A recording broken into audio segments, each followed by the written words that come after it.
Bonjour à toutes, bonjour à tous, bienvenue dans ce nouveau numéro de Quel temps. Je vous propose de vous envoler pour commencer ce numéro, un petit vol dans l'espace avec des images qui vont vous montrer comment se séparent les différents étages d'une fusée. Au programme de notre reportage, vous verrez qu'ils sont là, l'air de rien, sur nos clochers, sur nos toitures. Et l'air de rien, ils nous protègent contre les effets de la foudre. Eux, ce sont les paratonnerres. Rencontre avec des pros qui placent ce genre de système. Vous comprendrez d'ailleurs comment ça fonctionne dans notre séquence explicative du jour.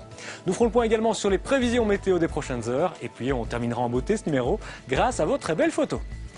Les tirs de fusée sont devenus routiniers. Et pourtant, jamais jusqu'à présent, on était parvenu à filmer la séparation des étages d'un lanceur depuis l'espace. C'est désormais chose faite. Il y a quelques mois a eu lieu le lancement de la capsule Maraya, développée par la NASA. Et ce, grâce à un petit lanceur de 6 mètres de haut. But de l'exercice, tester de nouveaux types d'engins spatiaux. Mais comme les missions spatiales sont hors de prix, ces vols d'essai s'effectuent en conditions de microgravité à l'aide de maquettes de capsules conçues pour affronter le vol dans l'espace, mais sans avoir à subir les contraintes de la rentrée atmosphérique. Comme on le voit dans la vidéo, le vol s'est parfaitement déroulé. 60 secondes après le décollage, le lanceur a éjecté la capsule, puis tous les éléments sont retournés sur Terre après un vol de 18 minutes durant lequel ils ont atteint une hauteur de quasiment 120 km. De plus, le lanceur conçu pour être réutilisé a pu être récupéré sans dommage, les parachutes ayant parfaitement amorti la chute.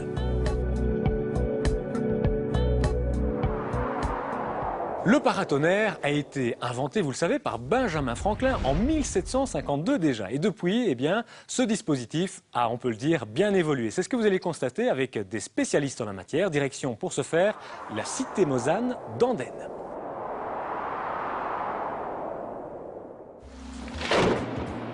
Parmi les phénomènes météorologiques les plus redoutés par l'homme, l'orage et la foudre se classent sans conteste parmi les plus dangereux.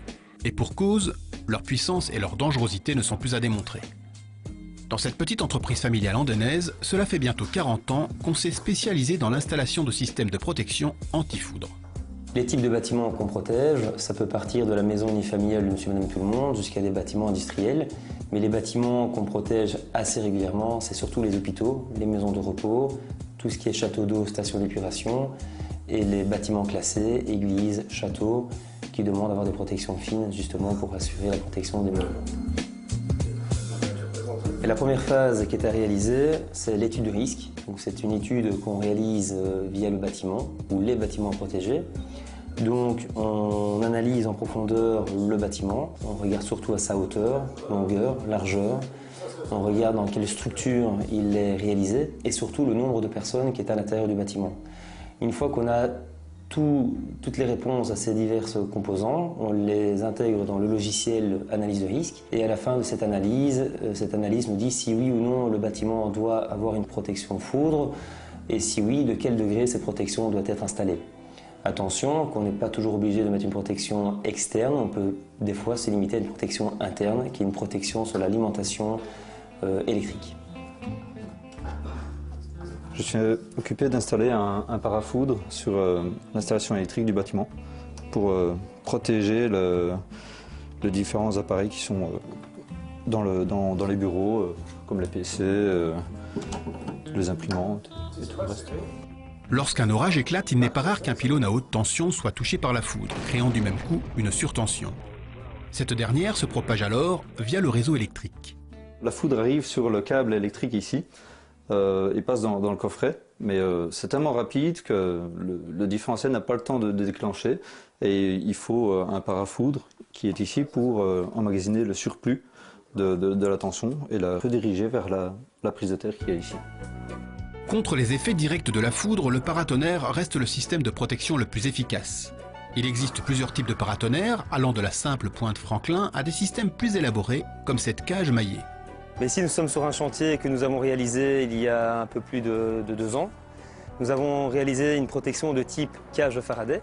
Donc la cage de Faraday, comme vous pouvez le constater, c'est un fil d'aluminium d'une section de 50 carrés qui fait la périphérie de la totalité du bâtiment, avec plusieurs maillages au centre du bâtiment et plusieurs descentes.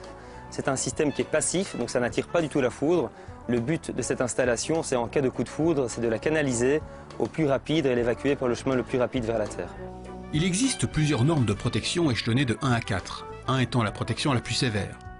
Plusieurs facteurs permettent de déterminer ces différents niveaux. La présence de personnes au sein du bâtiment à protéger ou bien encore le type de produit stocké et votre situation géographique sur le territoire. En couleur rouge, c'est les zones qui sont les plus impactées par la foudre. Et il est certain que dans ces zones-là, si on doit intégrer une installation foudre, le degré de protection risque d'être beaucoup plus sévère que d'autres endroits ou zones géographiques de la carte. Avec une densité moyenne de coups de foudre observés qui varie entre 0,3 et 1,7 impacts par kilomètre carré par an, la Belgique reste relativement épargnée. Nous sommes bien loin des 80 impacts de foudre annuels du Congo. Il est important de prendre la foudre au sérieux parce que la foudre est quelque chose de très destructeur. C'est pas tous les jours que la foudre tombe en Belgique, mais le peu de fois qu'elle tombe, elle fait des dégâts très importants. À l'image de cette tourelle du château de Lavaux-Sainte-Anne, en province de Namur, où la foudre s'est abattue violemment, provoquant de gros dégâts matériels. Les paratonnerres vont-ils pouvoir jouer leur rôle à cause des conditions météo? C'est ce que nous allons savoir tout de suite.